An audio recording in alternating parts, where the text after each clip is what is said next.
কাজ করি, স্পেশালি শুধুমাত্র কাস্টম সফটওয়্যার ডেভেলপমেন্ট নিয়ে কাজ করি, এবং ওইখানে আমাদের ই কমার্সের কাস্টমারও আছে এবং অন্যান্য কুরিয়ার ম্যানেজমেন্ট, ডেলিভারি ম্যানেজমেন্ট, এই টাইপের, তারপরে মানে অন্যান্য অনেক সফটওয়্যার রিলেটেড সার্ভিস আমরা দিই আর কি, কাস্টম সফটওয়্যার রিলেটেড। বাট ওইটা হচ্ছে একটু কস্টলি, এবং ওইটা আমাদের মূল ফোকাসটা হচ্ছে দেশের বাইরে। আমরা মূলত দেশের বাইরের জন্য কাজ করি, এবং দেশের বাইরের সাথে আমরা বেশ অনেক বছর যাবত কাজ করতেছি।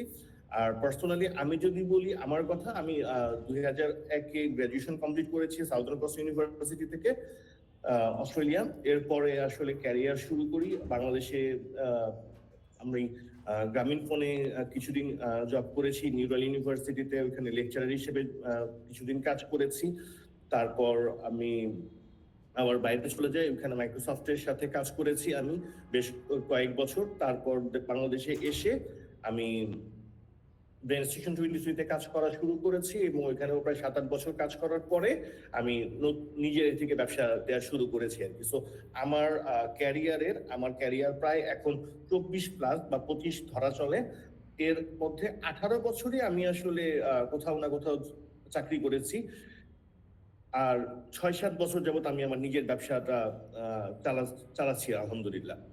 সো এই 25 বছরের ধারাবাহিকতায় আমার আসলে বেশ অনেক বড় বড় কোম্পানির সাথে কাজ করার সৌভাগ্য হয়েছে, যেটা বললাম যে মাইক্রোসফটের সাথে কাজ করার সৌভাগ্য হয়েছে, তারপর টয়োটা কোম্পানির সাথে কাজ করার সৌভাগ্য হয়েছে মাইক্রোসফটের থ্রুতে, দেন চেজ ফেলিক্সের সাথে কাজ করার সৌভাগ্য হয়েছে, দেন এইচপির সাথে সরাসরি আমি কাজ করেছি, আমি সিমেন্সের সাথে কাজ করেছি, আমি হুন্ডাইয়ের সাথে সরাসরি কাজ করেছি, আমি বিএমডব্লিউ কোম্পানির সাথে সরাসরি কাজ করার সৌভাগ্য আমার হয়েছে, আলফা রোমিও গাড়ির কোম্পানির সাথে আমার সরাসরি কাজ করার সৌভাগ্য হয়েছে।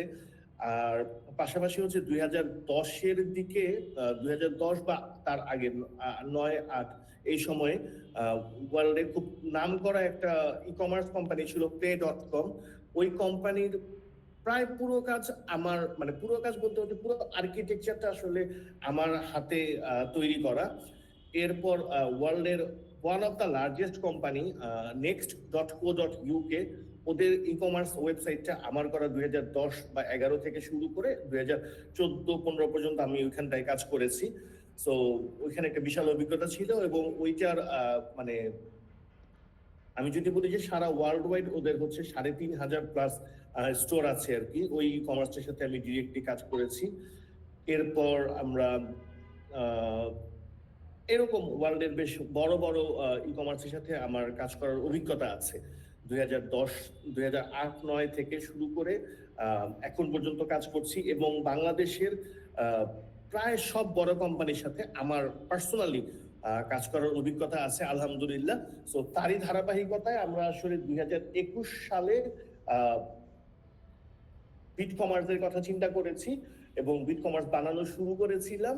সেটার মানে আমরা আলোর মুখ দেখতে পাচ্ছি হচ্ছে 2024-এ এসে। 2024 থেকে আমরা অপারেট করছি দেশে, এবং দেশের বাইরেও আমরা অপারেট করছি। তো আমাদের সাথে আমাদের যে পরিচিত ভাইয়েরা কাজ করে, যে উদ্যোক্তারা কাজ করে, তারা প্রায়ই আসলে আমাকে বিভিন্ন সমস্যার কথা বলে, এবং আমাকে বলে যে ভাই যদি আপনাদের কিছু অভিজ্ঞতা আমরা পাই তাহলে ভালো হতো। তো সেই জন্য আসলে আজকে আমার আপনাদের সাথে কথা বলা, আপনাদের সাথে আমি আসলে এটা খুব ট্রেনিং সেশন না, আমি নিজেকে অ্যাজ এ ট্রেনার মনে করি না, বা আমি আসলে ট্রেনার না। আমি যদি আমার পরিচয় বলতে চাই, সেটা হচ্ছে আমি আসলে ডেভেলপার, এবং হচ্ছে আমি কনসালটেন্ট। তো এই পরিচয়টা দিতে আমি স্বাচ্ছন্দ্য বোধ করি।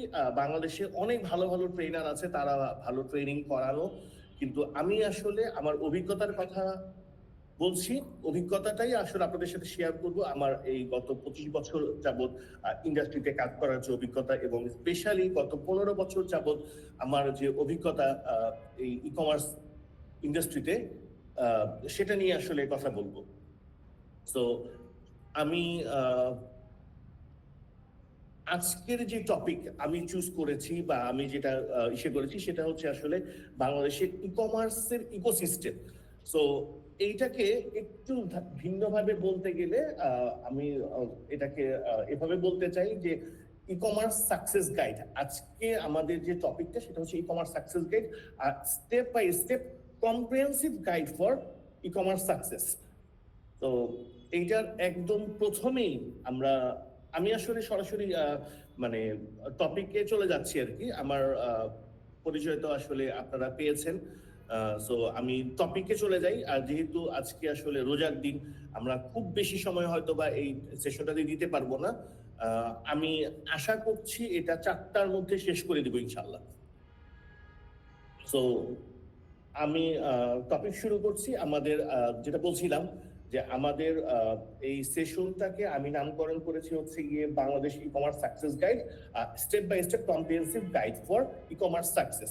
তো এই জায়গাটাতে আমরা যারা ই কমার্স ব্যবসা শুরু করে বেশ কয়েক বছর যাবত ব্যবসা করছি, স্ট্রাগল করছি, অথবা ভাবছি যে ই কমার্স ব্যবসাটা শুরু করব, মূলত তাদের জন্যই আমার এই মানে গাইড বা এই কথা বলা, আজকে এই লাইভে আসা। আমরা প্রথমেই আমাকে সিদ্ধান্ত নিতে হবে যে আমি আসলে ই কমার্স ব্যবসাটা করব। যদি আমরা মনে করি যে ই কমার্স ব্যবসা করব, তাহলেই কেবল আমরা এই সেশনটাতে মানে মনোযোগ দেই। এবং আশা করি আমরা এই সেশনে আমি যত কিছু আলাপ করব হয়তোবা সেটা অনেক কমন, কারণ আমি আসলে এই সেশনটা পুরোটা এভাবে রেডি করেছি যাতে করে একদম যারা ই কমার্স শুরু করার কথা চিন্তা করছেন তারাও যেন এখান থেকে বেনিফিটেড হতে পারেন এবং এখান থেকে কিছু শিখে যেতে পারেন। সো এই ধারাবাহিকতায় আমার আসলে আজকের এই পুরো সেশন পুরো প্রেজেন্টেশনটা তৈরি করা। এবং এখানে আমি একদম শুরু করছি শুরু থেকে। অনেকে এই শুরুর বেসিক ব্যাপারগুলো জানে না, এবং এই না জানার কারণে আসলে তারা অনেক প্রতিকূলতার মধ্যে পড়ে, না জানার মধ্যে পড়ে, কনফিউশনের মধ্যে পড়ে। সো এই জায়গাটাতে আমি চাই যে তারা যেন আসলে পুরো ব্যাপারটাকে বুঝতে পারে। তো আমাদেরকে সিদ্ধান্ত নিতে হবে যে আমি ই কমার্স ব্যবসা করব, এবং ই কমার্স ব্যবসা শুরু করার পরে মানে শুরু করার চিন্তা করার পরে আমাদেরকে ভাবতে হবে যে আমি যে ব্যবসাটা করব এইটা কি আসলে B2C মডেলে করব, নাকি B2B মডেলে করব, নাকি C2C মডেলে করব, নাকি D2C মডেলে করব। একদম এই রকম কিছু মানে প্রিলিমিনারি আইডিয়া আমাদের থাকতে হবে। আমার কাছে মনে হয়েছে, I might be wrong as well, যে আমাদের বেশিরভাগ উদ্যোক্তাদের এই যে ক্যাটাগরি, এই চিন্তা ভাবনাটাই আসলে থাকে না। বা আমরা এই যে বলছি B2B, B2C, B2C, C2C, D2C, এই রকমের আইডিয়াটাই আসলে আমাদের উদ্যোক্তাদের থাকে না। তো এটাকে আমি একটু যদি ভেঙে ভেঙে বলি যে B2C is business to consumer, মানে আমি সরাসরি বিজনেস করবো কনজিউমারদের নিয়ে। এইটার একটা যদি আমি মানে আইডিয়াল ওয়েবসাইটের কথা বলি তাহলে হচ্ছে দারাজ এরকম B2C করতেছে। ওরা প্রোডাক্ট ডিসপ্লে করছে, সেখানে সরাসরি কাস্টমাররা গিয়ে প্রোডাক্ট কিনতেছে। আজকের ডিল হইতে পারে, দেন মোনার্ক মার্ট বাংলাদেশে ছিল, তাদের ওয়েবসাইট কিন্তু আমাদের করা, তাদেরটা হইতে পারে।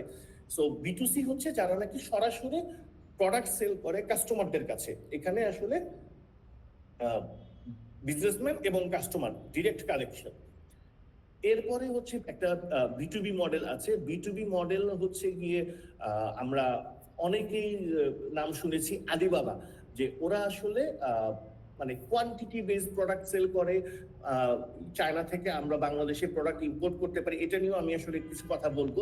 সো যারা কিনা বিজনেস করছেন এবং চিন্তা করছেন যে আপনারা এই বিজনেসটা চায়না থেকে প্রোডাক্ট বাংলাদেশে এনে ব্যবসা করবেন, সো তাদের ক্ষেত্রে জিনিসটা হয়ে যাবে হচ্ছে গিয়ে B2B। একটা হচ্ছে চায়না থেকে আমি বাংলাদেশে আনলাম, সেটা B2B মডেলে নিয়ে আসতাম, এন্ড বাংলাদেশে এনে আমি হচ্ছে গিয়ে কাস্টমারের কাছে সেল করবো, সেটা হচ্ছে B2C মডেলে সেল করবো। তো এখানে কিন্তু দুইটা মডেল আসলে চলে আসতেছে, B2B এন্ড B2C। এরপরে যদি বলি যে মানে একদম C2C মডেলও কিন্তু বাংলাদেশে এক্সিস্ট করে, যেটা কিনা হচ্ছে কাস্টমার টু কাস্টমার। সো এটা হচ্ছে একটা মার্কেট প্লেস টাইপের। যেখানে নাকি কাস্টমার এসে বলতেছে যে আমি আমার প্রোডাক্ট সেল করব এবং সেখানে কাস্টমার এসেই কিনতেছে। লাইক বিক্রয়.কম এটা একটা আদর্শ মানে এই C2C টাইপের একটা আদর্শ ওয়েবসাইট হচ্ছে গিয়ে বিক্রয়.কম। এখানে কিন্তু কি দেখা যায় যে সরাসরি কাস্টমার এসে বলতেছে যে ভাই আমার একটা মোবাইল আছে, ইউজড মোবাইল ফোন, আমি চায়না থেকে আনছি বা ইউএসএ থেকে নিয়ে আসছি, বা আমি দুবাই থেকে আমার কোনো একটা আত্মীয়র কাছ থেকে গিফট পাইছি, আমি এই ফোনটা বিক্রি করতে চাই। তখন দেখা যায় যে আরেকটা কাস্টমার এসে কমিউনিকেট করে তারা ফোনটা কিনে নিতেছে। সো এটা হচ্ছে C2C মডেল। আর এটা আরেকটা যেটা আছে সেটা হচ্ছে D2C মডেল, যেটা কিনা হচ্ছে ডিরেক্ট টু কাস্টমার। মানে হচ্ছে গিয়ে লাইক আমি যদি বাংলাদেশে আইডিয়াল সিনারিও বলি, সেটা হচ্ছে ওয়ালটন। ওয়ালটন নিজে প্রোডাক্ট বানাচ্ছে এবং সেটা হচ্ছে কাস্টমারের কাছে পৌঁছে দিচ্ছে। বাংলাদেশে কিন্তু বর্তমানে এখন অনেক অনেক অনেক ব্যবসায়ী আছেন যারা কিনা নিজেরা ঘি উৎপাদন করতেছেন, নিজেরা বাটার উৎপাদন করতেছেন, নিজেরা গুড় উৎপাদন করতেছেন, নিজেরা এরকম নিজেরাই কিছু উৎপাদন করতেছেন এবং এই প্রোডাক্টটা কাস্টমারের কাছে সরাসরি পৌঁছে দিচ্ছেন। সো এইটাও কিন্তু আরেকটা বিজনেস মডেল। আমরা অনেকেই এই বিজনেস মডেলটা সম্পর্কে জানিই না, বাট এইটা কেন আসলে আমি প্রথমে বললাম, আমরা যদি এই বিজনেস মডেলটা সম্পর্কে না জানি আমাদের জন্য কিন্তু বিজনেস করাটা কঠিন হয়ে যাবে। আমরা হয়তো বিজনেস করতে পারবো, বাট এই বিজনেস থেকে এটা জানলে, জেনে শুনে বিজনেস করলে আমরা যে পরিমাণ ভালো আউটপুট পাবো সেই পরিমাণ ভালো আউটপুট কিন্তু আমরা না জেনে করতে পারবো না। লাইক B2C মডেলে যখন আমি বিজনেস করব তখন কিন্তু সেই বিজনেসের মডেলটাই পুরো আলাদা, এই বিজনেসের পুরো প্ল্যানিং করতে হবে আলাদাভাবে। যদি D2C বলি, D2C কিন্তু আমার প্রোডাক্ট আমি ডেভেলপ করতেছি, আমি সরাসরি কাস্টমারের কাছে সেল করতেছি, দেন এইটাকে আমাকে ব্র্যান্ডিং করতে হবে আলাদাভাবে। এই ব্র্যান্ডিংটা আমাদের থাকতে হবে যে আমি এটার উৎপাদক, আমি নিজে এটার পুরো দায়ভার নিচ্ছি। আবার B2C মডেলের ক্ষেত্রে কিন্তু দেখা যাবে যে অনেক ক্ষেত্রে, যেটা আমি B2B বা B2C ক্লোন বলছি, যে লাইক আমি চায়না থেকে প্রোডাক্ট আনতেছি, আমি বাংলাদেশে সেল করতেছি, এইটাতেও কিন্তু দেখা যাচ্ছে যে আমাকে বলতে হবে যে এটা চায়নার প্রোডাক্ট, এটা চায়নার অমুক বড় কোম্পানি বানাইছে। এই রকমের মার্কেটিং এর একটা ব্যাপার আছে আর কি। সো এইগুলোর জন্য আসলে প্রথমেই আমি শুরু করেছি যে কোন মডেলে আমরা বিজনেস করব। এবং B2B কিন্তু খুব চমৎকার একটা মডেল। বাংলাদেশে সিন্দাবাদ.কম নামে একটা কোম্পানি আছে, ওরা কিন্তু B2B মডেলে বিজনেস করছে এবং খুব সফলতার সাথে বিজনেস করতেছে। তো এই বিজনেস মডেলটাও আসলে খুবই আইডিয়াল। এবং আলিবাবা তো ওয়ার্ল্ড ওয়াইড নাম করা একটা কোম্পানি, মানে অন্যতম নাম করা কোম্পানি। আমরা এই কোম্পানির ওনারের নামও জানি যে জ্যাকমা। তো আমরা যে কোনো ভাবেই আসলে ই কমার্স ব্যবসা করতে পারি। এবং এখন 2025 সাল শুরু হয়ে গেছে, আগামী 10 বছর আশা করা যায় যে ই কমার্সের জয় জয়কার থাকবে। সুতরাং আপনারা এখনো যারা ব্যবসা শুরু করেননি তারা কিছু স্টাডি করে, কিছু ট্রেনিং করে ব্যবসা শুরু করে দেন। আর যারা এখনো ব্যবসা খুব মানে ব্যবসা শুরু করতেন বাট খুব ভালো মতো করতে পারছেন না, তারা আসলে বিভিন্ন রিসোর্স পড়েন, বিভিন্ন বই পড়েন, ইবুক করতে পারেন, বিভিন্ন ট্রেনিং করতে পারেন, বিভিন্ন ওয়ার্কশপে জয়েন করতে পারেন, ব্যবসাটা জানেন বোঝেন এবং চমৎকার ভাবে ব্যবসা করা শুরু করে দিন। সো এইটা যখন থেকে আমরা বুঝলাম যে হ্যাঁ আমি আসলে B2C বুঝতেছি, B2B বুঝতেছি, C2C বুঝতেছি, D2C বুঝতেছি, এখানে আরো একটা ব্যবসা কথা আছে G2C বা G2B বা গভর্নমেন্ট টু বিজনেস, এই টাইপের। এইটা নিয়ে আমি আসলে খুব বেশি কথা বললাম না। নর্মালি এটা হচ্ছে গভর্নমেন্ট যখন সরাসরি অন্য কোনো দেশের সাথে ব্যবসা করে বা দেশের মানুষের সাথে ব্যবসা করে বা গভর্নমেন্ট হয়ে যদি কোনো ব্যবসা আমরা করতে চাই, সেই ক্ষেত্রে আসলে এই জিনিসটা লাগে আর কি। সো আমাদেরকে যেটা করতে হবে সেটা হচ্ছে আমাকে মার্কেট রিসার্চ করতে হবে। অর্থাৎ আমি যে প্রোডাক্টটা নিয়ে ব্যবসা করতে চাইতেছি সেটার আসলে মার্কেট সাইজ কত, আমাকে চিন্তা করতে হবে যে এটা টার্গেট অডিয়েন্স কারা।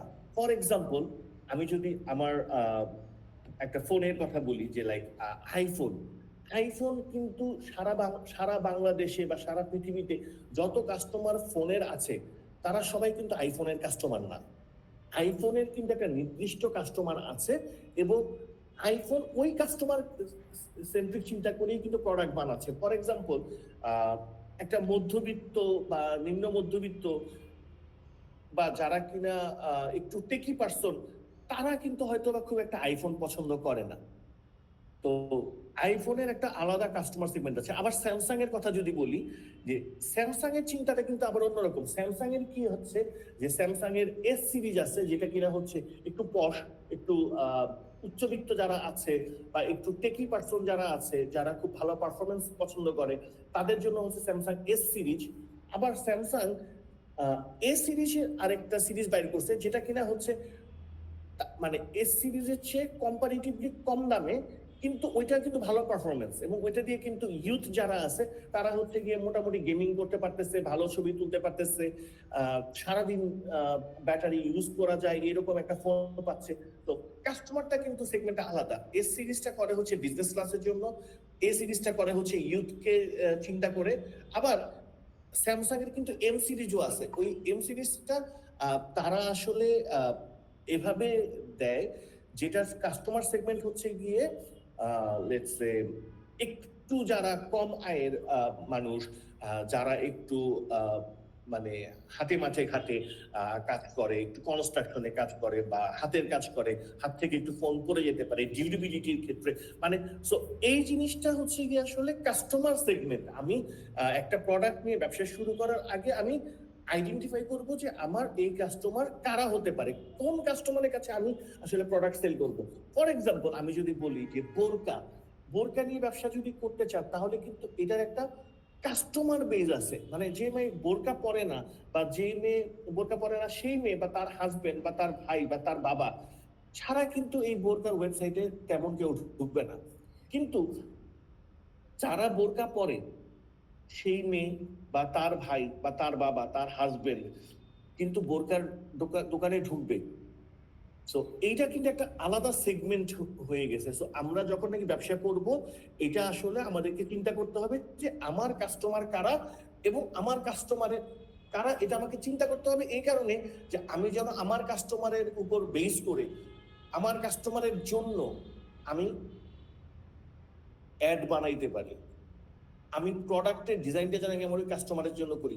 কারণ কি, এক একটা ক্লাসের কাস্টমারের রুচি কিন্তু আলাদা। ফর এক্সাম্পল, এখন আমার বয়স প্রায় 45+ হয়ে গেছে। আমার কাছে কিন্তু লাল টকটকা বা অনেক মানে খুব গর্জিয়াস একটা ডিজাইন হয়তো আমার কাছে ভালো লাগবে না। আমার কাছে হয়তো একটু লাইট ডিজাইন ভালো লাগবে, আমার কাছে হয়তো একটু ডার্ক ডিজাইন ভালো লাগবে, আমার কাছে হয়তো বা একটু মিনিমালিস্টিক ডিজাইন ভালো লাগবে। বা আমি একটা জিনিস পরার ক্ষেত্রে আমি হয়তো বা সিল্ক ব্যবহার না করে হয়তো কটন ব্যবহার করব। সো এই যে একটা মানে এটা হচ্ছে কি, কাস্টমার টু কাস্টমার এই জিনিসটা ভ্যারি করে, এবং এই জিনিসটা ভ্যারি করার জন্যই হচ্ছে কি আমাকে মাথায় রাখতে হবে যে আমি আসলে এই প্রোডাক্টটা নিয়ে বিজনেস করব, আমার কাস্টমার এরা, এদের রুচি এরকম, তাদের বয়সটা এরকম, আমি আমার প্রোডাক্টটা এভাবে তৈরি করি এবং প্রোডাক্টের মার্কেটিংটা আমরা এভাবে করি, অ্যাড আমরা এভাবে বানাই। তো তাহলেই কেবল আমরা শুধুমাত্র এই মার্কেট সেগমেন্টটা ধরতে পারবো এবং সাকসেসফুলি ধরতে পারবো। আমরা অনেকেই ব্যবসা করতেছি, এটা এই ম্যাটারগুলো জানি না, তারপরেও সাকসেসফুলি ব্যবসা করতেছি আলহামদুলিল্লাহ। কিন্তু যখন থেকে আমরা এটা বুঝে ফেলবো, কাস্টমার সাইকোলজি বুঝে ফেলবো, কাস্টমারের সাইকোলজি বুঝে আমরা একটা ডিজাইন করতে পারবো, আমরা প্রোডাক্ট ডেলিভারি করতে পারবো, তখন কিন্তু আমাদের ব্যবসাটা আলহামদুলিল্লাহ অনেক অনেক অনেক ভালো গতিতে আগাবে ইনশাআল্লাহ। তো এরপরে যেটা করতে হবে, কারণ অবশ্যই যেটা করা উচিত সেটা হচ্ছে কম্পিটিটর অ্যানালাইসিস। ফর এক্সাম্পল যেটা বললাম যে অ্যাপল কিন্তু হচ্ছে গিয়ে আইফোন বানাচ্ছে, স্যামসাং এর ফোন বানাচ্ছে, দেন রিয়েলমি কিছু ফোন বানাচ্ছে, শাওমি কিছু ফোন বানাচ্ছে। এখানে দেখেন প্রত্যেকে কিন্তু তাদের কাস্টমার সেগমেন্ট চিন্তা করে ফোন রিলিজ করতেছে এবং কম্পিটিটর অ্যানালাইসিস করতেছে। কম্পিটিটর অ্যানালাইসিস করে তাদের প্রোডাক্টের কোয়ালিটি সেটার মতো করে বানাচ্ছে, যাতে করে আমার কাস্টমার সেগমেন্ট আমার প্রোডাক্টটা কিনতে পারে। এবং আমি জানি যে আমার আসলে মার্কেটে এই কম্পিটিটর আছে, তারা এইরকম ফিচার্স দিচ্ছে, এইরকম সুবিধা দিচ্ছে, সেটার উপর বেস করে যেন আমি আমার প্রোডাক্টটাকে বানিয়ে কাস্টমারের কাছে পৌঁছে দিতে পারি। সেটা আমাকে অবশ্যই অবশ্যই মনে রাখতে হবে। আর এইটার পরেই আমাদের অবশ্যই যেটা মনে রাখতে হবে সেটা হচ্ছে প্রাইসিং স্ট্র্যাটেজি। আমার যে প্রোডাক্টটা, ফর এক্সাম্পল আমি আবারও অ্যাপলের কথা বলছি, আইফোনের কথা বলছি, যে আইফোনের একটা প্রোডাক্ট সে কিন্তু কম টাকায় কখনো বিক্রি করে না। আইফোন অলওয়েজ প্রাইস বেশি রাখে, কিন্তু ব্যাপার হচ্ছে সে যে প্রাইসে যে ভ্যালুটা দেয় সেই ভ্যালুটা তার কাস্টমারের জন্য অ্যাপ্রোপ্রিয়েট। অর্থাৎ আইফোন যারা কেনে তারা যে ভ্যালুগুলো চায় আইফোন সেই ভ্যালু প্রোভাইড করে, এবং এই ভ্যালু প্রোভাইড করতে গিয়ে টাকাও বেশি রাখে। আবার আমি যদি বলি যে Samsung S24, S24 ultra, S25 ultra এখন বেরিয়েছে, তারাও কিন্তু সেম। ওইখানে তারা কোন রকমের টেকনোলজি নিয়ে বলেন, হার্ডওয়্যার বলেন, প্রযুক্তি নিয়ে বলেন, ডিউরেবিলিটি নিয়ে বলেন, কোনো কিছু নিয়ে সে কিন্তু কম্প্রোমাইজ করে না। সে এক্সাক্ট বেস্ট প্রোডাক্টটা প্রোভাইড করে এবং সে একটু প্রাইস বেশি রাখে। বাট একটা জিনিস খেয়াল করে দেখেন যে আইফোন লাইক এখনকার নতুন মডেলে যদি বলি আমি যে আইফোন 16 প্রো ম্যাক্স এবং S25 আলট্রা, এই দুইটার প্রাইস কিন্তু অলমোস্ট কাছাকাছি, কারণ তাদের কাস্টমার সেগমেন্টের যে পছন্দটা বা সেটা হচ্ছে প্রায় কাছাকাছি। সো এই জন্য কিন্তু তারা তাদেরকে মানে টার্গেট করে আসলে এই প্রোডাক্টটা মার্কেটে লঞ্চ করেছে এবং প্রাইসিংটা করেছে। আবার আমি যদি দেখি যে এরপরের যে গ্রেডেডটা আছে, যেমন হচ্ছে শাওমি, তারপরে হচ্ছে রিয়েলমি, এই ধরনের প্রোডাক্ট, এদেরও কিন্তু ফ্ল্যাগশিপ প্রোডাক্ট আছে। এবং মার্কেট এখন অনার, তারপরে হচ্ছে গিয়ে এরকম কিছু কোম্পানি আছে, ওরাও কিন্তু চমৎকার সেট নিয়ে চলে আসছে। ভিভো X200 প্রো নামে একটা সেট বের করছে, যেটা কিনা আসলে মার্কেট মানে অ্যাপলকে বিট করতে পারে, এবং এটা প্রাইসও কিন্তু অ্যাপলের কাছাকাছি রাখছে। তো এই জন্য বলছি যে আসলে আমরা একটা প্রোডাক্ট যখন লঞ্চ করবো, আমি যখন একটা প্রোডাক্ট বেচতে যাবো, তখন আসলে আমাকে প্রোডাক্টের ইউএসপি, ইউনিক সেলিং প্রপোজিশন, এটা বাইর করতে হবে। আমাকে বের করতে হবে আমি কোন কাস্টমারের কাছে সেল করব, ওই কাস্টমারের রুচি আমাকে বের করতে হবে, দেন আমাকে কম্পিটিটর অ্যানালাইসিস করতে হবে, এবং আমাকে ফাইনালি প্রাইস নিয়ে চিন্তা করে আমাকে আসলে ওই কম্পিটিটিভ প্রাইসে মার্কেটে সেল করতে হবে। এইটার ক্ষেত্রে আমরা যেহেতু প্রোডাক্ট নিয়ে কথা বলতেছি, প্রোডাক্টের ক্ষেত্রে আমাদেরকে আসলে এবার আইডেন্টিফাই করতে হবে যে এই প্রোডাক্টটাকে আমি নিজে উৎপাদন করবো, যেটা আমি বলেছিলাম যে D2Cর ক্ষেত্রে আমাদের অনেক উদ্যোক্তা ভাই আছেন যারা কিনা হয়তোবা নিজেদের খেজুরের বাগান আছে, খেজুরের গাছ আপনারা কিনছেন, ওই খেজুরের গাছ থেকে আপনারা খেজুর উৎপাদন মানে খেজুরের গুড় উৎপাদন করতেছেন, খেজুরের রস বিক্রি করতেছেন। তারপর হচ্ছে অনেকে আছে যে মধু নিজে সংগ্রহ করে মধু বিক্রি করতেছেন। কেউ কেউ আছেন যারা নাকি মধুর চাষ করছেন এখন, এবং সেখানে এই মধু চাষ করে ব্যবসা করতেছেন। অনেকে আছে যে নিজে কাপড় কিনে বোরকা বা জামা বা থ্রি পিস বা এই টাইপের প্রোডাক্ট সেল করতেছেন। অনেক ভাই আছেন যারা কিনা হচ্ছে গিয়ে নিজে কাপড় কিনে এনে ডিজাইন করে পাঞ্জাবি বানাচ্ছেন, গার্মেন্টস এর জন্য শার্ট বানাচ্ছেন, প্যান্ট বানাচ্ছেন। তো এই জায়গাটাতে আসলে আপনাকে বুঝতে হবে যে এই প্রোডাক্টটা আমি কোথা থেকে সোর্সিং করব। আমি যদি নিজে এটা বানাইতে চাই, উৎপাদন করতে চাই, তাহলে আমার এটার জন্য কোন কোন ম্যাটেরিয়ালস বা কোন কোন কম্পোনেন্ট গুলো লাগবে, এবং আমি আসলে প্রোডাক্টটা কিভাবে বানিয়ে আমি কাস্টমারের কাছে নিয়ে যাব। এরপরে হচ্ছে যে আমি কি আসলে এই প্রোডাক্টটা যেটা বানাইলাম বা যেটা আমি কিনে আনলাম, সেটা আমি কোন মার্কেটে বিক্রি করব। আমি কি লোকাল মার্কেটে বিক্রি করব নাকি আমি ইন্টারন্যাশনাল মার্কেটে বিক্রি করব। যদি আমি লোকাল মার্কেটে ব্যবসা করতে চাই, তাহলে আসলে আমার গেমটা একরকম, এটার জন্য প্ল্যানিং একরকম হবে, এটার জন্য অ্যাডভার্টাইজমেন্ট একরকম হবে, এটার জন্য ক্যাম্পেইন একরকম হবে। আর আমি যদি এটা এবং এটা delivery process, courier process, money management, banking, সবকিছু আসলে আলাদা একটা প্রসেসে যাবে। আর যখন নাকি এটা আমার ইন্টারন্যাশনালি আমি সেল করতে যাব, তখন আবার কিন্তু আমাকে আরেক রকম ভাবে চিন্তা করতে হবে। ইন্টারন্যাশনাল কোন দেশে আমি এটা বিক্রি করতে চাচ্ছি, ওই দেশের মানুষের রুচি কেমন, ওই দেশের মানুষের এখন কোন ওয়েদারে আছে, ওই দেশের মানুষের বাইং ক্যাপাবিলিটি কিরকম, আমাদের এই প্রোডাক্টটা ওই দেশের মানুষ পছন্দ করবে কিনা। সো এই বিভিন্ন ফ্যাক্টর নিয়ে আমরা আসলে পরবর্তী লেভেলে সেটাতে চিন্তা করতে পারি, এবং সেই জায়গাটায় আমরা আমাদের পণ্য আসলে বেচতে পারি। সো আমাদেরকে অবশ্যই চিন্তা করে ফেলতে হবে যে আমি কি লোকাল মার্কেটে সেল করব নাকি আমি এটা ইন্টারন্যাশনাল মার্কেটে সেল করব। লোকাল মার্কেটে সেল করার জন্য কিন্তু আমাদের চিন্তা করতে হবে যে আচ্ছা, আমি কি এই প্রোডাক্টটা শুধু ঢাকাতে সেল করব নাকি আমি এটা আসলে চিটাগাঙ্গেও সেল করবো, বা আমি আসলে কোন কোন জেলাতে সেল করতে পারি। তো এই ব্যাপারটা আমাকে প্রথমেই চিন্তা করতে হবে যে আমি এটা আসলে কোথায় বেচবো। আমি যদি এটা ঠিক মতো আইডেন্টিফাই করতে না পারি, তাহলে কিন্তু আমি আসলে ঠিকঠাক মতো বেচতে পারবো না।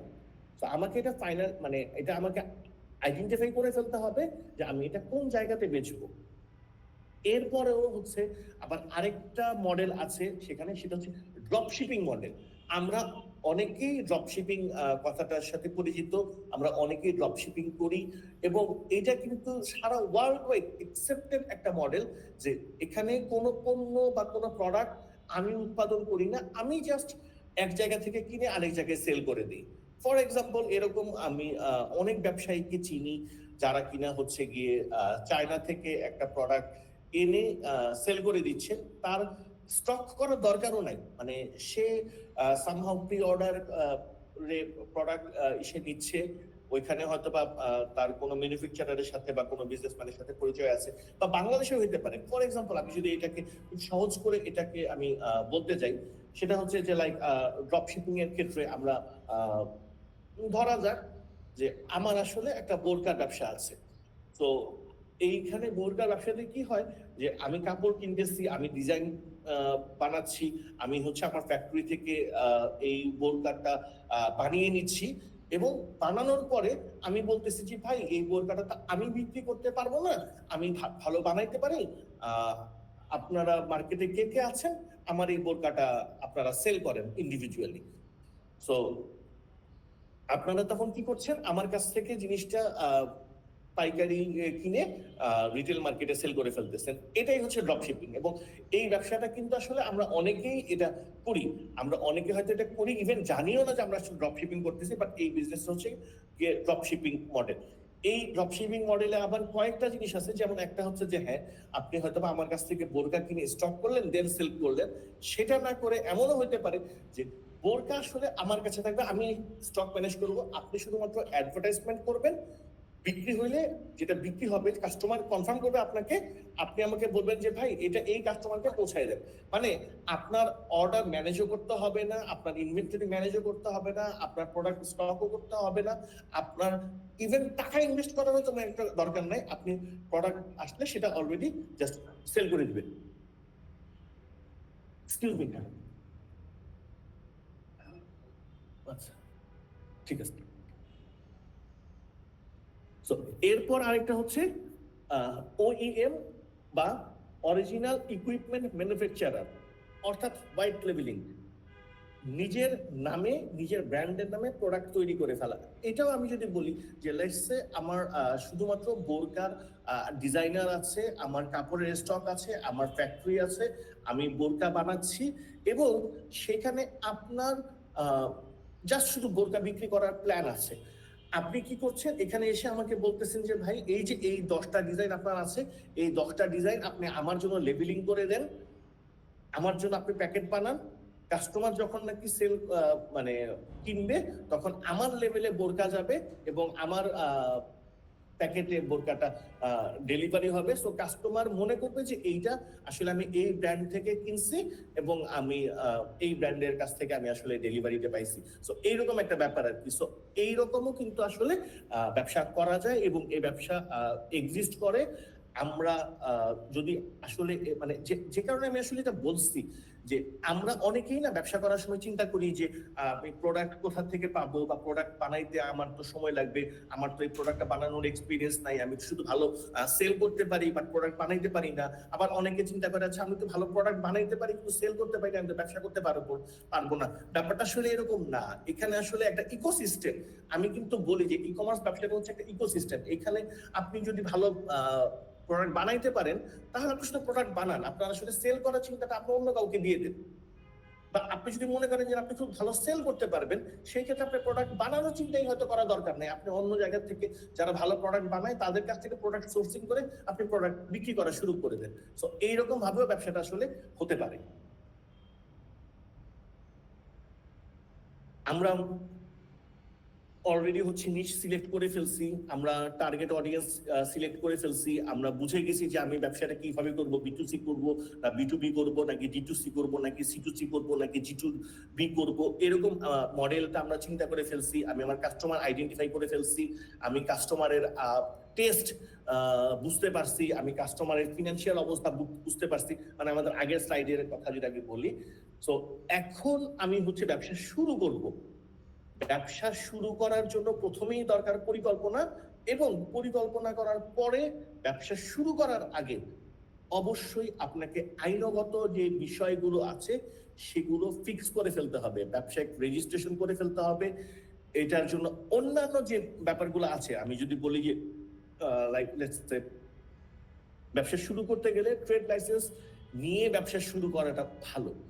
আমরা অনেকেই আছি যে ব্যবসা শুরু করে ফেলেছি কিন্তু ট্রেড লাইসেন্স করাই নেই, বাট এটা কিন্তু কোনো ব্যবসার অস্তিত্ব প্রকাশ করে না বা প্রমাণ করে না। আপনাকে ব্যবসা শুরু করতে হলে ব্যবসা শুরু করার আগে আপনাকে ট্রেড লাইসেন্স রেডি করে ফেলতে হবে, আপনাকে বিন বিজনেস আইডেন্টিফিকেশন নাম্বার এইটা আপনাকে রেডি করে ফেলতে হবে, এবং এই অনুপাতে আপনাকে আসলে ব্যবসা রান করতে হবে।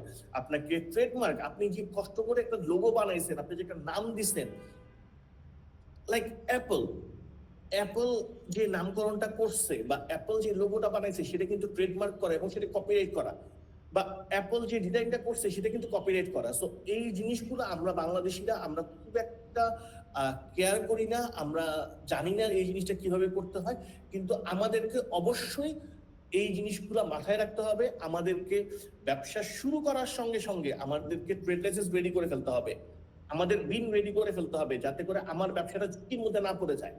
আমি যে লোগোটা বানাইছি, আমি যে নামকরণটা করছি সেটা আমাকে ট্রেডমার্ক করে ফেলতে হবে, সেটা আমার কপিরাইট করে ফেলতে হবে। আমি যদি নতুন কোনো ইনোভেটিভ কোনো একটা প্রোডাক্ট নিয়ে আসি সেটা আমাকে কপিরাইট করে ফেলতে হবে, যে না এই প্রোডাক্ট কিন্তু আমার থেকে কেউ আর বানাইতে পারবে না, এরকম একটা ব্যাপার আসলে করতে হবে। দেন আমাদের বাংলাদেশে ই কমার্সের একটা পলিসি আছে, সেই পলিসি অনুসরণ করে আমাদেরকে আসলে ব্যবসাটা পরিচালনা করতে হবে। সো আমাদের আইনগত যে কাগজপত্রগুলো আছে, যে ডকুমেন্টেশন গুলো আছে, আমরা সেগুলো করে ফেলবো। এরপরে আমাদের যেটা মাস্ট মাস্ট মাস্ট, এইটা ছাড়া ব্যবসা আসলে হবে না, সাস্টেইন করবে না, সেটা হচ্ছে ওয়েবসাইট।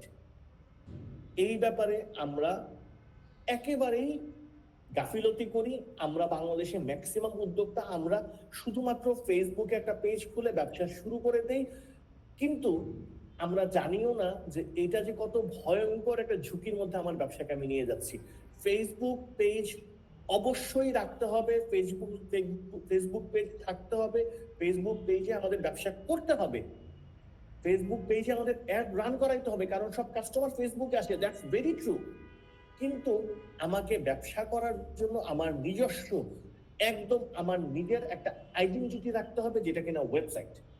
ফেসবুক নিজেও কিন্তু এখন যে অ্যাড রান আমরা করি সেখানে ফোর্স করে এবং সাজেস্ট করে এবং রিকমেন্ড করে, প্লাস এখন নতুন যে আপডেটটা আসছে ফেসবুকের পিক্সেলের, সেটা জাস্ট বলা যে ওয়েবসাইটে তুমি ভিজিটর নিয়ে যাও, ওয়েবসাইটে ভিজিটর না নিলে আসলে ব্যবসাটা সেভাবে হবেই না।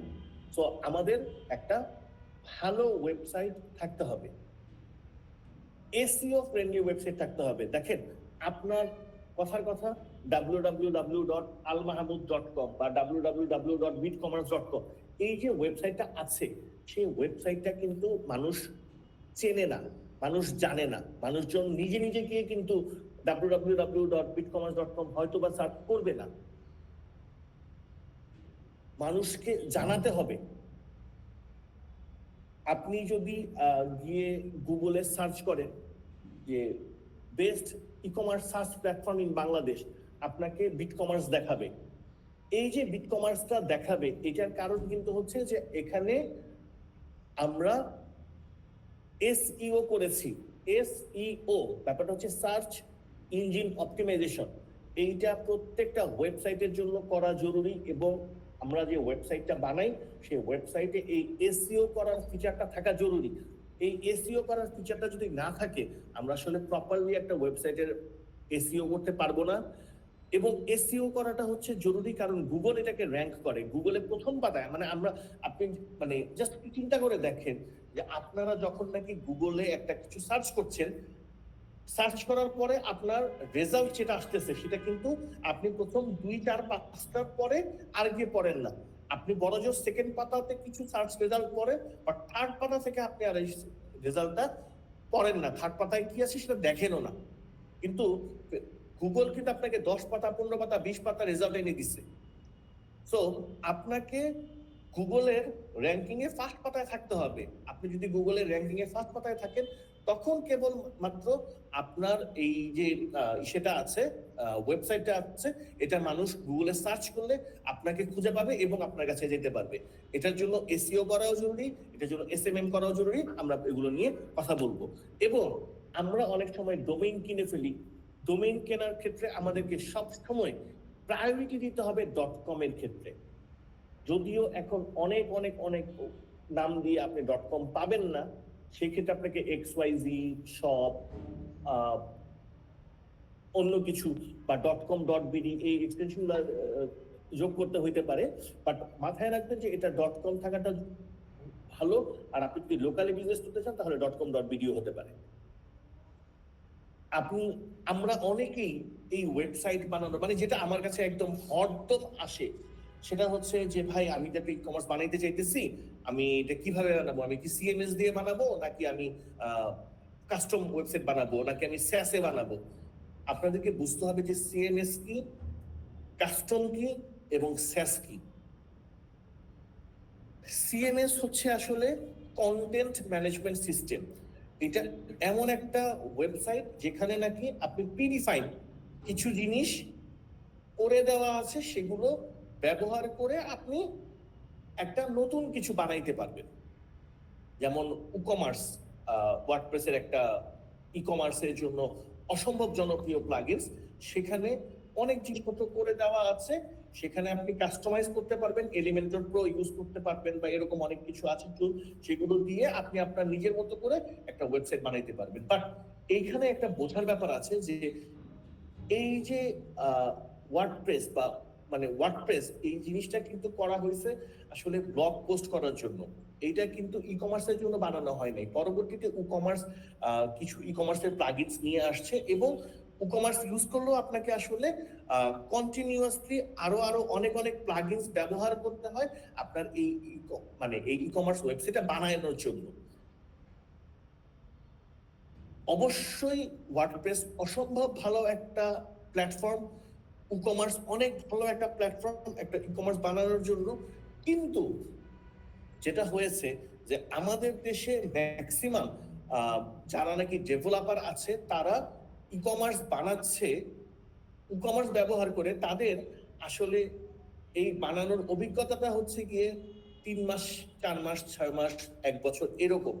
যারা কিনা পুরো ই কমার্সের ইকোসিস্টেমটাই জানে না, এটা গেল এক। দ্বিতীয়ত হচ্ছে তারা হয়তো ডেভেলপারই না, তারা হয়তো বা ইতিহাস, ইংলিশ বা অন্যান্য কোনো সাবজেক্টে পড়ে ডেভেলপার, মানে জাস্ট ওয়ার্ডপ্রেসটা শিখছে, ডেভেলপার হয়ে গেছে। আমি তাদেরকে খারাপ বলছি না, অবশ্যই তারা অনেক সুন্দর হয়তো প্রোডাক্ট বানাইতে পারে, এবং একটা ডেভেলপার হওয়ার জন্য যে সিএসই মানে কম্পিউটার সায়েন্স এন্ড ইঞ্জিনিয়ারিং করে এসে বসতে হবে ব্যাপারটা সেরকমও না। কিন্তু দেখা যায় যে আমাদের দেশে আসলে একটা জিনিস কাজ করে ডেভেলপারদের ক্ষেত্রে বা মানুষের ক্ষেত্রে, আমাদের এটা কমন, সেটা হচ্ছে আমরা কোনো জায়গাতে স্কিল ডেভেলপ করা চিন্তা করি না, আমরা টাকা কামানো চিন্তা করি। যাতে করে হয় কি যে আমাদের দেশে ম্যাক্সিমাম ডেভেলপার, আমি যাদেরকে আসলে দেখেছি ফ্রিল্যান্সিং কাজ করতেছে, তাদের তেমন ভালো স্কিল নাই একটা ভালো ওয়েবসাইট করার জন্য, কিন্তু তারা হচ্ছে কি একটা ওয়েবসাইট বানায় ফেলতেছে। এবং এতে করে কি হচ্ছে যে ওই ওয়েবসাইটে সিকিউরিটি সমস্যা রয়ে গেছে, এটার স্পিড অপটিমাইজেশন সমস্যা রয়ে গেছে, এইটার প্লাগইনস রিলেটেড সমস্যা রয়ে গেছে, এইটা ঠিকমতো লোড হয় না এমন সমস্যা হয়ে গেছে, কোনো একটা ফিচার ঠিকমতো কাজ করতেছে না এরকম সমস্যা রয়ে গেছে। এই জিনিসটা আসলে কমনলি হয়। সো এবং তারা আসলে খুব কম প্রাইসেও ওয়েবসাইট করে দেয়, 5, 10, 20, 30, 50 হাজার টাকার মধ্যে একটা ওয়েবসাইট করে দিচ্ছে, যেটা কিনা গুণগত মান ভালো না, যেটা কিনা স্পিড ভালো না, যেটা ডাটাবেস অপটিমাইজেশন ভালো না, যেটা কিনা গুগলে র্যাঙ্কিং ঠিক মতো করে না। সো এই ধরনের ওয়েবসাইট করাটা আপনাদের জন্য লস। আপনার এই ওয়েবসাইট করে আপনার আসলে কোনো কাজেই আসবে না। হ্যাঁ, যদি এরকম হয় যে ওয়ার্ডপ্রেস দিয়ে একটা ভালো ডেভেলপার ভালো ওয়েবসাইট বানাইতে পারে, ডেফিনেটলি ওয়ার্ডপ্রেস অসম্ভব ভালো একটা e commerce website builder platform, এটা আমি মানতে বাধ্য। শুধু আমি না, দুনিয়ার সবাই এটা মানবে। কিন্তু এটা দিয়ে ঠিকঠাক মতো ওয়েবসাইট বানানোর মানুষ বাংলাদেশে খুঁজে পাওয়া যাবে না। পরবর্তীতে যেটা আসে সেটা হচ্ছে কাস্টম ওয়েবসাইট ডেভেলপমেন্ট। আমি যেটা প্রথমেই বলেছি যে আমাদের কোম্পানি থেকে বিটবাই টেকনোলজি থেকে আমরা আসলে কাস্টম ওয়েবসাইট বানাই, কিন্তু এটা অবশ্যই আমি স্বীকার করতে বাধ্য, বা যে কেউ স্বীকার করবে যে কাস্টম ওয়েবসাইট ডেভেলপমেন্ট প্রপারলি বানাইতে গেলে সেটা আসলে কয়েক লাখ টাকা খরচ হয়। মানে আমি জাস্ট একটা ফিগার বলার জন্য বলছি যে মিনিমাম 4-5 লাখ টাকার কমে আসলে একটা কাস্টম ওয়েবসাইট বানানো খুব একটা সম্ভব না। তো এইটা আবার আমাদের অনেক উদ্যোক্তা ভাইয়ের জন্য ব্যাপারটা একটু কষ্টকর।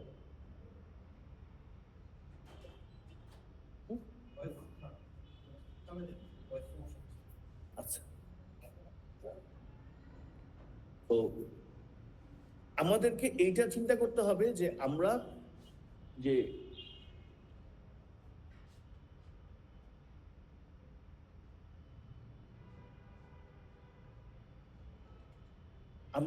ওয়েবসাইট বানাবো সেটা যদি এমন হয় যে আমার বাজেট আছে হচ্ছে ই কমার্স ব্যবসা করার জন্য 2 লাখ টাকা বা 3 লাখ টাকা বা 5 লাখ টাকা, আমি যদি 5 লাখ টাকা দিয়ে ওয়েবসাইট বানাই ফেলি তাইলে তো ভাই আমার আসলে মানে এটা হইলো না। এবং আমি তো আসলে পরবর্তীতে প্রোডাক্ট কিভাবে কিনবো, আমি প্রোডাক্ট কিভাবে বেচবো, কিভাবে মার্কেটিং করবো, কিভাবে অ্যাড রান করবো, সেগুলো আমি আসলে কিছু বুঝতে পারতেছি না। সো এইটার কারণে কিন্তু আমরা আসলে প্রতিনিয়ত ধরা খেয়ে যাই। তো এই জন্য আমি সাজেস্ট করব যাদের ভালো টাকার ব্যাকআপ আছে, যারা আসলে একটু মানে এ ক্লাস ব্যবসা করতে চান, বা যারা ব্যবসা নিয়ে আসলে সিরিয়াস, যারা ব্যবসাটাকে আসলে সামনের দিকে আগায় নিতে চান এবং অর্থনৈতিক ব্যাকআপটা আছে, তারা কাস্টম ডেভেলপমেন্ট অবশ্যই করতে পারেন এবং এটা হচ্ছে বেস্ট। বাট এরপরে যদি আমরা চিন্তা করি সেটা হচ্ছে SaaS প্ল্যাটফর্ম, যেমন গ্লোবাল SaaS আছে হচ্ছে শপিফাই, যেটা ইউএসএ তে, কানাডাতে, ইউরোপে অসম্ভব জনপ্রিয় SaaS শপিফাই, এবং বাংলাদেশেও আমরা অনেকে শপিফাই দিয়ে ব্যবসা করি। কিন্তু বাংলাদেশের জন্য শপিফাই বা এই ধরনের SaaS গুলা খুব একটা কাজ করে না, বিকজ ওই শপিফাই এর যে কাস্টমার, মানে শপিফাই যাদের জন্য বানানো হয়েছে, মূলত এটা বানানো হয়েছে হচ্ছে ইউএস এবং কানাডার জন্য, এবং পাশাপাশি সারা পৃথিবীর জন্য। সো ইউএস কানাডার কাস্টমার সেগমেন্ট, ইউএস কানাডার কাস্টমার এবং বাংলাদেশি কাস্টমার, আমাদের এই যে কাস্টমার সেগমেন্ট, কাস্টমার টেস্ট, কাস্টমারের রুচি, কাস্টমারের চিন্তা ভাবনা, এটা কিন্তু ডিফারেন্ট। সো যখনই নাকি আমরা একটা ইন্টারন্যাশনাল জিনিস বাংলাদেশে ইউজ করতে চাই, ওই জায়গাটাতে কি হয় যে আমরা আসলে মানে একটা সমস্যায় পড়ে যাই যে এইটা প্রপারলি আমি আসলে বিজনেস করতে পারছি না। তো এরকম যখন হচ্ছে তখন আসলে আমরা কিন্তু দেখা যায় যে ওই জায়গাটা, ওই ওয়েবসাইটটা ব্যবহার করতে গিয়ে প্রতিনিয়ত সমস্যায় পড়ি, এবং এই সমস্যার কারণে আমরা আসলে ওইটা প্রপারলি ইউজ করতে পারি না। তো এই জায়গাটা চিন্তা করে আমরা আসলে বিট কমার্স নামে আমাদের একটা SaaS নিয়ে এসেছি। যদিও আমাদের এই SaaSটা আমরা গ্লোবালি সেল করতেছি, ইউএস কানাডাতেও আমরা আসলে সেল করি, পাশাপাশি আমরা বাংলাদেশেও এই SaaSটা সেল করি। এবং এই SaaSটা আসলে আমাদের চিন্তা ভাবনাটাই ছিল হচ্ছে বাংলাদেশি ইউজার গ্রুপকে চিন্তা করে আমাদের এই SaaSটা বানানো হয়েছে। এই SaaSটা আমরা ডেভেলপ করেছি বাংলাদেশি উদ্যোক্তা যারা আছে তাদের কথা চিন্তা করে। যেহেতু আমি 15 বছর প্লাস ই কমার্স সেক্টরে আছি, 25 বছর প্লাস ইন্ডাস্ট্রিতে আছি, আইটি ইন্ডাস্ট্রিতে। সো আমার এক্সপেরিয়েন্স থেকে আমি আসলে জানি, এবং আমার যেহেতু সৌভাগ্য হয়েছে next.co.uk এর সাথে কাজ করার, ভোগের সাথে কাজ করার, সুট সাপ্লাইয়ের সাথে কাজ করার, আমার সেফোরার সাথে কাজ করার, এরকম নাম করা ওয়ার্ল্ডের অনেক বড় বড় কোম্পানির সাথে, পাশাপাশি বাংলাদেশেও আমি মানে একেবারে টপ নচ যে ই কমার্স গুলো আছে, আমি যদি বলি যে লাইক প্রিয়শপ.com, দেন হচ্ছে গিয়ে আমাদের আজকের রিল, এরপর হচ্ছে সিন্দাবাদ.com, দেন হচ্ছে কিকসা.com, দেন পিকাবু.com, দেন বাংলাদেশে বিপণী.com, তারপর অ্যাপেক্স, আরং, ইয়েলো, এরপর হচ্ছে নয়ার, কিউরিয়াস, বা গ্যাজেটিং গিয়ার, অথবা হচ্ছে গিয়ে বাংলাদেশে হয়তো মোনাকমার্ট, বা বাংলাদেশে বর্তমানে জনপ্রিয় ব্র্যান্ড হয়তো ম্যানফেয়ার, ভয়েজ, এই ধরনের বাংলাদেশে প্রায় 100+ ওয়েবসাইটের সাথে, ই কমার্সের সাথে কিন্তু আমি সরাসরি কাজ করছি। সো এই কাজ করার কারণে যেটা আসলে আমি বুঝতে পারছি, আমাদের পুরো টিম বুঝতে পারছে, সেটা হচ্ছে আমাদের দেশের উদ্যোক্তার চাহিদা কি, আমাদের দেশের উদ্যোক্তার জন্য কোন কোন ফিচার আসলে জরুরি দরকার, যেই ফিচারগুলো ছাড়া আসলে প্রপার একটা ই কমার্স ওয়েবসাইট হতে পারে না। সো সেইটার উপর বেস করে আমরা এমন একটা ই কমার্স প্ল্যাটফর্ম, স্যাস প্ল্যাটফর্ম বানাইছি, বিটকমার্স, যেটা কিনা আমাদের যারা কিনা নতুন উদ্যোক্তা তাদের জন্য যেমন কাজ করবে, একদম যারা প্রো লেভেলের উদ্যোক্তা তাদের জন্য আসলে জিনিসটা সেম কাজ করবে। আমি যদি একটু বুঝিয়ে বলি, আমাদের এখানে একটা প্যাকেজ আছে, আমরা যেটা প্যাকেজ 0 শুরু করেছি, সেটা হচ্ছে ফ্রি আপনি আপনার ওয়েবসাইট বানাইতে পারবেন, আপনি এখানে ফ্রি সেল করতে পারবেন, আপনি এটা 7 দিন 14 দিন এরকম না, এটা আজীবন ফ্রি। আপনি চাইলে আজীবন এটাকে সেল করতে, মানে এটা দিয়ে আপনি আপনার ব্যবসা করতে পারবেন, কিন্তু সেখানে একটা ছোট লিমিটেশন আছে, সেটা হচ্ছে 100টা অর্ডার আপনি প্রসেস করতে পারবেন পার মান্থ। এখন দেখেন, আপনি ব্যবসা শুরু করছেন, আপনি জানেনও না যে ব্যবসাটা আপনি কন্টিনিউ করতে পারবেন কি পারবেন না, আপনি টাকা দিয়ে একটা ওয়েবসাইট বানায় ফেলাইছেন, এবং সেটা বানানোর পরে গিয়ে একটু চিন্তা করলেন যে না, আপনার আসলে ব্যবসাটা করতে পারবেন না। সেই ক্ষেত্রে আপনার কিন্তু টাকাটা লস হচ্ছে এবং খাটনিটাও লস হচ্ছে, এবং এই যে ওয়েবসাইটে বানাইছেন সেটা আসলে পরে থাকতেছে, এটা কোনো কাজেই লাগবে না। সেহেতু আপনাদের কথা চিন্তা করে আমরা একটা ফ্রি প্যাকেজ নিয়ে আসছি, যেটা আজীবন ফ্রি, 100টা অর্ডার পর্যন্ত পার মান্থ। যখন আপনি 100টা অর্ডার 1 মাসে করতে পারতেছেন, ফুলফিল করতে পারতেছেন, তখন কিন্তু আপনি বুঝে গেছেন যে না, ব্যবসাটা আপনি করতে পারবেন। তখন আপনাদের জন্য আমরা নিয়ে আসছি হচ্ছে আমাদের সেকেন্ড প্যাকেজ, যেটা কিনা হচ্ছে একেবারে বিগিনার্স প্যাকেজ, মানে হচ্ছে ব্যবসা শুরু করছেন তাদের জন্য। মাত্র 1000 টাকায় আপনি আপনার কমপ্লিট ওয়েবসাইট পাবেন, আপনি আপনার নিজের ডোমেইন পাবেন, আপনি আপনার প্রোডাক্ট আপলোড করতে পারবেন ইচ্ছা মতো, আপনি ইচ্ছা মতো সেল করতে পারবেন। মাসে 450 পর্যন্ত প্রোডাক্ট আপনি সেল করতে পারবেন, যেটা কিনা আমরা দেখেছি বাংলাদেশের 60-70% উদ্যোক্তা আসলে 400+ প্রোডাক্ট মানে সেল করতে পারে না পার মান্থ। এখানে আপনাকে আমরা 450 পর্যন্ত প্রোডাক্ট ডেলিভারি করার সুযোগ দিচ্ছি। তো মাত্র 1000 টাকা দিয়ে আপনি এমন একটা ওয়েবসাইট মানে রেডি পাচ্ছেন, যেটাতে নাকি আপনি আপনার পছন্দ মতো আবার ওয়েবসাইটটাকে রিডিজাইন করতে পারবেন। আপনার এক লাইন কোডিং করা দরকার নেই, এক লাইন কোডিং জানাও দরকার নেই, আপনি জাস্ট ড্র্যাগ এন্ড ড্রপ করে আপনি পুরো ওয়েবসাইট বানিয়ে ফেলতে পারবেন, এবং সেটার জন্য আপনার মান্থলি মাত্র 1000 টাকা দিতে হবে। যখন নাকি আপনার ব্যবসা আরো বড় হবে, আপনি যদি আসলে সিরিয়াসলি ব্যবসাটা শুরু করেন, এবং আপনি যদি ব্যবসাটা করেন, পরবর্তী আপনাদের যে প্যাকেজ সেটা হচ্ছে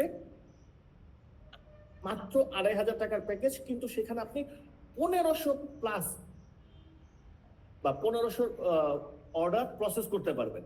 1500 অর্ডার, যেটা কিনা বাংলাদেশে 20% ই কমার্স উদ্যোক্তাও আসলে এই রকম হয়তোবা সেল করতে পারে না।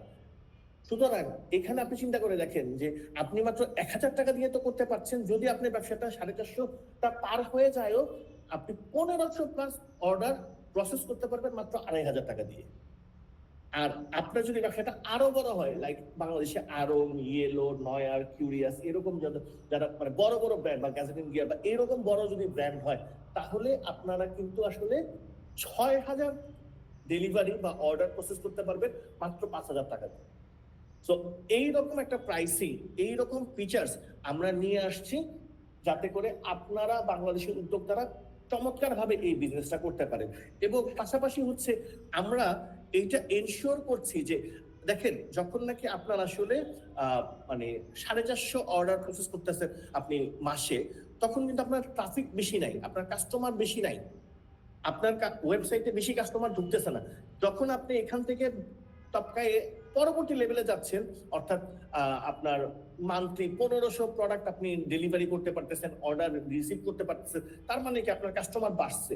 আপনার কাস্টমার বাড়লেও আমাদের ওয়েবসাইট এটা আসলে ম্যানেজ করতে পারবে, তার কোনো সমস্যা হবে না, সে পুরোপুরি এইটাকে ম্যানেজ করতে পারবে।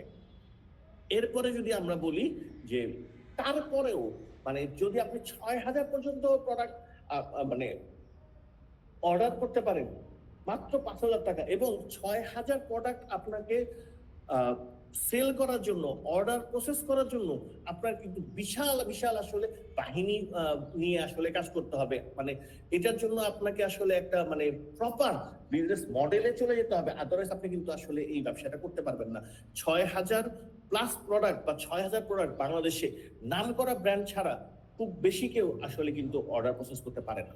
তো আমাদের এই পুরো প্রসেসটা, পুরো ওয়েবসাইটটা বানানো হয়েছে আপনাদের কথা চিন্তা করে, আপনাদের বাজেটের কথা চিন্তা করে, বাজেট ফ্রেন্ডলি করে। আপনাদের ওয়েবসাইট নিয়ে টাকা খরচ করা নিয়ে কোনো চিন্তাই করতে হবে না। মাত্র 1000 টাকা দিয়ে আপনি ব্যবসা শুরু করতে পারবেন, ইভেন ফ্রি ব্যবসা শুরু করতে পারবেন। ব্যবসা বড় হইলে আপনি 2500 টাকা খরচ করতে আপনার গায়ে বাঁধবে না। আপনার ব্যবসা বড় হইলে 5000 টাকা খরচ করতে গায়ে বাঁধবে না। আমি যদি একদম সিম্পল একটা ক্যালকুলেশন করি যে আপনি যদি 450 প্রোডাক্ট আপনি পার মান্থ সেল করতে পারেন, একটা প্রোডাক্টে অ্যাটলিস্ট 200 টাকা প্রফিটের নিচে তো আমরা ব্যবসা করি না, মানে অ্যাটলিস্ট 200 টাকা প্রফিট আমরা করি পার প্রোডাক্টে। সেই ক্ষেত্রে মিনিমাম 450 প্রোডাক্ট মানে হচ্ছে গিয়ে 90,000 টাকা। আপনি 90,000 টাকা প্রফিট করলে 1000 টাকা দিতে আপনার গায়ে লাগবে না। এক্সকিউজ মি, আমার একটা ইম্পর্টেন্ট কল আসছে, আমি একটু ধরি। আসসালামু আলাইকুম। জি ওয়ালাইকুম জি জি জি জি একসেপ্ট করে দেব। ওয়ালাইকুম আসসালাম। সরি, ব্যাংক থেকে আসলে খুব ইম্পর্টেন্ট একটা কল আসছিল, সেজন্য ধরেছি আমি। যেটা বলছিলাম যে অর্থাৎ 450 প্রোডাক্ট মানে হচ্ছে অ্যাটলিস্ট 90,000 টাকা আপনি মানে সেল করতে পারতেছেন, সেখানে আপনার আসলে 1000 টাকা দিতে গায়ে বাঁধবে না। আপনি যদি 450 জায়গায় যদি আপনি মানে 150 প্রোডাক্ট আপনি যদি সেল করেন, 100 পর্যন্ত তো আমাদের ফ্রি প্যাকেজ। আপনার মানে 100 পর্যন্ত সেলের জন্য আপনার আমাকে টাকা দেওয়া দরকার নেই। আপনি যদি মিনিমাম 150টাও সেল করেন, তার মানে হচ্ছে কি 200 টাকা করে রাখলেও আপনার আসলে 30,000 টাকা প্লাস আপনার সেল করতেছেন। তো ওইখানে 1000 টাকা আপনার চিন্তা করার দরকার নাই। আপনার পরের প্যাকেজে যদি চিন্তা করেন, সেটা হচ্ছে যে আপনার 450 প্লাস হলে তো আপনার আসলে পরের প্যাকেজে যাবেন। আপনি যদি মিনিমাম 500 প্যাকেজের কথাও চিন্তা করেন, 500 অর্ডার প্রসেস করার ক্ষেত্রেও, তাহলেও কিন্তু আপনার 200 টাকা করে হলে 1 লাখ টাকা। 1 লাখ টাকা আপনার যদি নেট প্রফিট হয়, আপনার 2500 টাকা দিতে আসলে গায়ে লাগবে না। এবং এইটার বারটা কিন্তু আমরা দিচ্ছি হচ্ছে 1500 পর্যন্ত, অর্থাৎ আপনি 1500 ইন্টু 200 যদি আমরা চিন্তা করি 3 লাখ টাকা। 3 লাখ টাকা সেল করলে আপনার আসলে আমাকে 2500 টাকা দিতে হবে, যেটা কিনা আসলে আমার মনে হয় না বাংলাদেশে এমন কোনো ব্যবসায়ী ভাই আছেন যারা এটা নিয়ে চিন্তা করবেন। আর পরবর্তী প্যাকেজ তো আরো এক্সট্রিম, সেটা হচ্ছে 6000 টাকা, মানে 6000 পার্সেল। 6000 পার্সেল ইন্টু 200 যদি আমি ক্যালকুলেট করি, তাহলে আসলে মিনিমাম 12 লাখ টাকা ইনকাম আসে। সেই জায়গায় আপনি দিবেন মাত্র 5000 টাকা। সো আপনাদের পকেটের কথা চিন্তা করে, আপনাদের বাজেটের কথা চিন্তা করে, আপনাদের আর্থিক অবস্থার কথা চিন্তা করে, আমি এটা সবার জন্য বলছি না, বাট মোস্ট অফ দ্য উদ্যোক্তাদের জন্য আমি স্পেশালি বলছি যে আপনাদের অবস্থাটা চিন্তা করে, আপনাদের পারিপার্শ্বিক অবস্থা, আপনাদের ফিনান্সিয়াল কন্ডিশন, আপনাদের মেন্টাল কন্ডিশন, এইটার কথা চিন্তা করে আমরা এমন একটা প্রাইসিং এ নিয়ে আসছি প্যাকেজে, যে প্রাইসটা আপনি এফোর্ড করতে পারেন, এবং আপনি 1000 টাকা মাত্র খরচ করে বা 2500 টাকা খরচ করে বা 5000 টাকা খরচ করে অথবা ফ্রি নিয়েও আপনি পরিপূর্ণ একটা ই কমার্স ওয়েবসাইট পাবেন, যেটাতে এসইও করার সুবিধা থাকবে, সেখানে এসএমএম করার সুবিধা থাকবে, সেখানে ফেসবুক পিক্সেল ইন্টিগ্রেশন করার সুবিধা থাকবে, সেখানে গুগল ট্যাগ ম্যানেজার ইন্টিগ্রেশন করার সুবিধা থাকবে, সেখানে কনভার্সন এপিআই দেওয়ার সুবিধা থাকবে, সেখানে আপনার মানে এরকম যত রকমের টুল আছে সবকিছু ইন্ডিকেট করা যাবে, সেখানে সার্চ ফিল্টার করা যাবে, আপনার user friendly UI UX design করা যাবে, সেখানে আপনি আপনার ইচ্ছা মতো টেনে টেনে নিয়ে এসে পুরো একটা ই কমার্স ওয়েবসাইট বানায় ফেলতে পারবেন। আচ্ছা, আমার মনে হচ্ছে যে আমরা বোধহয় মানে যেহেতু প্রায় 1 ঘন্টার বেশি সময় যাবত ক্লাস করছি, আমাদের একটা ছোট্ট ব্রেক নিতে পারলে ভালো হয় আর কি। আমরা 5 মিনিটের একটা ব্রেক নিই, 5 মিনিট পরে আমরা আবার ফিরে আসছি ইনশাআল্লাহ।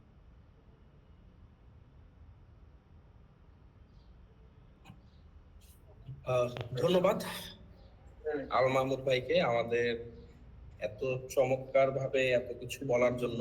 আল মাহমুদ ভাইয়ের অনেক গুরুত্বপূর্ণ কিছু সেশন নিয়েছে, গুরুত্বপূর্ণ ইনসাইটস আমাদের সাথে শেয়ার করছে। আমি আশা করতেছি আমাদের ব্যবসার চলার পথে এই গুরুত্বপূর্ণ তথ্যগুলো আমাদের অনেক কাজে লাগবে। আবারও ধন্যবাদ আল মাহমুদ ভাইয়াকে। তো এবার আমি সরাসরি কিছু এফএকিউ সেকশনে আসতে চাই। কারো যদি কোনো প্রকার প্রশ্ন থাকে, আল মাহমুদ ভাই আমাদের সাথে এখনো আছে। সরাসরি আপনারা চাইলে আল মাহমুদ ভাইকে আপনাদের কোনো প্রশ্ন e commerce related, e commerce ecosystem নিয়ে যদি কোনো প্রশ্ন থাকে, সেই প্রশ্নগুলো আপনারা করতে পারেন। কারো কোনো প্রশ্ন? আচ্ছা, ঠিক আছে। আমরা মোটামুটি অনেক শেষের দিকে চলে আসছি আসলে। তো যেহেতু রোজার মাস, অনেকে একটু টায়ার্ড, হ্যাঁ, তো সবকিছু মিলে আমরা চেষ্টা করব ভাইয়া যে কথাগুলো বলছে সেই কথাগুলো নিয়ে আমাদের ব্যবসায় ইমপ্রুভমেন্ট নিয়ে আসার জন্য। আর আমাদের আসলে এই ওয়ার্কশপটা আরো বৃহৎভাবে করার কিছু পরিকল্পনা ছিল, বাট অনেকে রিকোয়েস্ট করতেছিল যে আসলে ভাইয়া ই কমার্স ব্যবসাটা কিভাবে করব, এগুলো নিয়ে একটু কথা বলেন। তো ইনিশিয়ালি শর্ট টাইমে আমরা যতটুকু পেরেছি ততটুকুই আসলে আমরা দেওয়ার চেষ্টা করছি। তো ইনশাল্লাহ আমরা এই ওয়ার্কশপটা আরো বড়ভাবে নিয়ে আসতে যাচ্ছি ঈদের পরপরই। তো তখন দেখা যাচ্ছে আরো লম্বা সময় নিয়ে আমরা এগুলো বিষয়ে কথা বলতে পারবো, ই কমার্সের ইকোসিস্টেম নিয়ে। তো ততক্ষণ পর্যন্ত সবাই ভালো থাকবেন। আমাদের নেক্সট যে ওয়ার্কশপ হবে সেই ওয়ার্কশপ সম্পর্কে আমাদের গ্রুপে আপডেট দিয়ে দেওয়া হবে।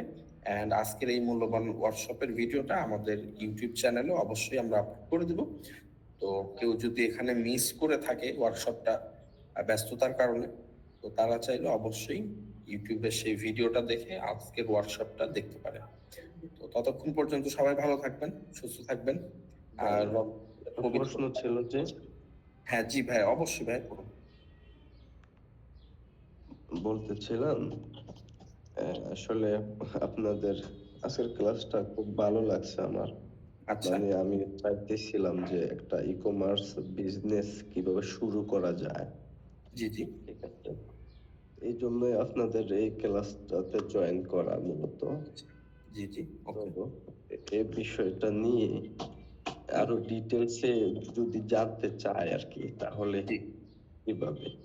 আচ্ছা, ঠিক আছে। তাহলে ভাইয়া, রিয়াদ ভাই, আপনি আমার নাম হচ্ছে মারুফ খান মিশু। আমি হোয়াটসঅ্যাপে গ্রুপে একটু আগে কিছু মেসেজ দিয়েছিলাম আমাদের ওয়ার্কশপ রিলেটেড তথ্য নিয়ে। তো আপনি আমাকে সরাসরি হোয়াটসঅ্যাপে একটা নক করতে পারেন। তো সেখান থেকে আমি আপনার সাথে যোগাযোগ করে আপনাকে যতটুকু হেল্প করা যায় আপনার ব্যবসা এক্সপ্যান্ড করার জন্য, বা ব্যবসা আপনি কিভাবে ইনিশিয়ালি স্টার্ট করবেন সেই বিষয়ে আমি আপনাকে সরাসরি ওখান থেকে হেল্প করব। হ্যাঁ, আপনি আমাকে হোয়াটসঅ্যাপে একটা নক করেন।